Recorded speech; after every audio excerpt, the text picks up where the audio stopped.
रहती है। बेटा मैं तो जानती थी उस घर का हाल, लेकिन तू ही नहीं मान रही थी। माँ देख, हर घर का यही हाल है।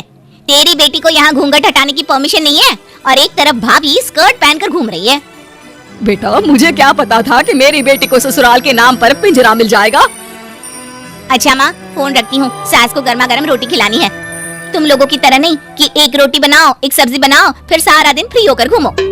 सास फोन तो रख देती है, लेकिन सोच में पड़ जाती है कि एक तरफ बेटी जिसे कोई आजादी नहीं, वहीं दूसरी तरफ बहू जिसे देखकर लगता ही नहीं कि उसकी शादी भी हुई है। अगले रोज। शिखा, अरे ओ शिखा। हाँ माँ, क्या हुआ? कुछ चाहिए आपको? मैं जिम जा रही थी। जिम के कपड़ों में बहू को देखकर सास को घूंघट में अपनी बेटी का ख्याल आता है। देख बहू, घर में बहू की तरह रहा कर। इतने टाइट कपड़े पहनकर जिम जाना पसंद नहीं मुझे। जा जाकर रोटी बना। रोटी?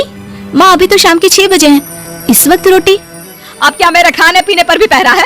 अरे जब मर्जी तब मैं अपने घर में खा भी नहीं सकती क्या? बहू को अजीब लगता है। वो समझ नहीं पाती कि जो सास कल तक इतनी सपोर्टिव थी, उन्हें अचानक से क्या हो गया। वो किचन में जाती है, गरम रोटी के साथ 2 तरह की सब्जी, रायता, सलाद सब लेकर सास के पास आती है। माँ जी, खाना। इतना सारा खाना? राक्षस समझा है क्या मुझे? रोटी मांगी थी मैंने गर्मा गर्म बस। पर माँ जी, रोटी खाती किससे आप? सब्जी तो बनानी थी ना। अरे भूख मर गई मेरी तेरी बहस से। जा जाकर काम कर, अंदर पूरी रसोई साफ कर। बहू अंदर चली जाती है। थोड़ी देर में श्वेता घर आती है।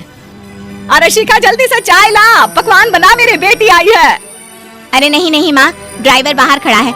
मैं तो घर का कोई सामान खरीदने के बहाने यहाँ आ गई हूँ, मुझे जाना होगा। अरे बेटा, पर कितने दिनों बाद देख रही हूँ तुझे, रहने आ जाना 2-4 दिन के लिए। आ जाऊंगी माँ, जब मेरी सास मरेगी तब। मैं तो रोज मन्नत मानती हूँ कि मेरी सास मर जाए तो अच्छा है। अच्छा चल, जा रही हूँ माँ।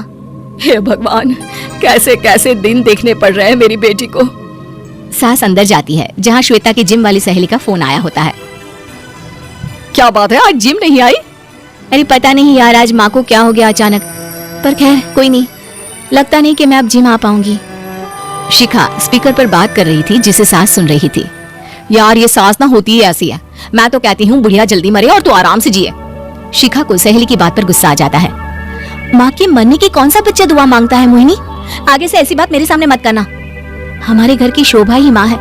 क्या हुआ जो थोड़ी शक्ति दिखा रही है? उसमें भी कोई ना कोई उनकी भलाई ही होगी। मैं तो कहती हूँ भगवान मेरे जैसी सास सबको दे, जो सिर्फ माँ की तरह है। सास वाली तो कोई बात ही नहीं है उनमें। सास ये बात सुन रही थी। उनकी आंख में आंसू आ जाते हैं कि क्यों वो बेटी की किस्मत में बहू को भी भागीदार बना रही थी। शिखा, अरे ओ शिखा, क्या हो गया? जिम नहीं